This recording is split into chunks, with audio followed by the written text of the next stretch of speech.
Guys, I hate-watched Scandal. Damn it, if I was gonna miss one furtive glance from Fitz or a wine-fueled monologue from Olivia. I hate-watched the crap out of that. But can you hate vote?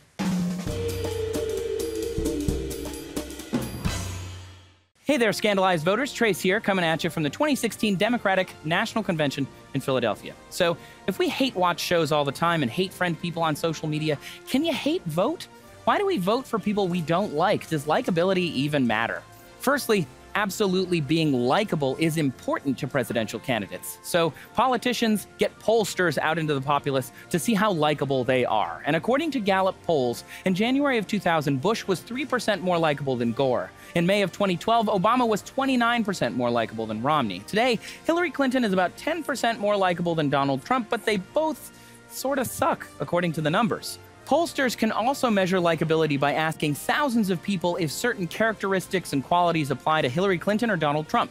Things like moral character. Hillary is 3 above Trump there. Honesty, Trump by 1. And even cares about the needs of people like me, Hill by 7. Polling also measures a candidate's favorability rating, or how they feel about the candidate overall. Bernie wins that one by 13. And job approval rating, how they're actually performing once in office. Aside from the metric of likability, Hillary and Trump both have historically low favorability as candidates. According to polling from the Roper Center and IBD Tip, Hillary is in the high 30s and Trump is just above 50 in a metric strongly unfavorable. You do not want to get a high score on that one. 1/3 of Americans rank Hillary as strongly unfavorable, and more than half do for Trump. In fact, if it weren't for Trump, says 538, Hillary's strong unfavorability would be the lowest ever seen for a candidate. Interestingly, this time around, we have an election in the US with few historical data points in one area because one of the candidates is female. A while back, we did a video about female leaders showing that they're perceived in many ways as superior to males, but not so much in likability, mainly because likability doesn't have a specific definition. Even the dictionary's pithy, pleasant, friendly, easy to like is surprisingly broad. The thing is, the American political system isn't an election of everyone in the United States. We're allegedly a republic with a 2-party system. Thus, we have a limited selection. It's not about who the most likable person is in all of politics. We're picking from those available. In this case, neither candidate is actually more liked than they are disliked based on the polling numbers. But that probably doesn't matter. In 2014, Cass Sunstein published a paper about partyism, showing identification with a political party elicits more prejudice, in some cases, than even racism. So it would seem hate voting is a thing, and likability, it doesn't really matter that much. I mean, even President Obama only has a 49% job approval rating right now, similar to Reagan's at this time in his presidency, and slightly less than Bill Clinton's.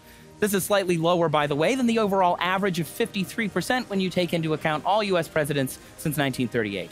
So if you think about it, no US president or candidate is ever likable all the time. Truthfully, discussions about who you want to have a beer with, which is usually male candidates, or who's too brash or shouty, which is usually female candidates, all based on stereotypes, often become media fodder in lieu of questions like who can do the job, who has experience, and who would display good judgment, and so on.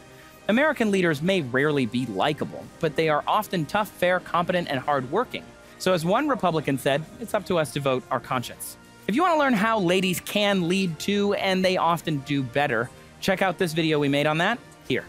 To figure out if women merited a stereotypical bias, researchers at Berkeley and the University of Chicago looked into it. In one congressional example, it was women for the win again. Congresswomen brought home 9% more spending to their states than men and were more easily able to secure particularistic benefits, i.e. they made deals that benefited their state or party. What do you guys think? Do you have to like a candidate to vote for them? Do you hate vote?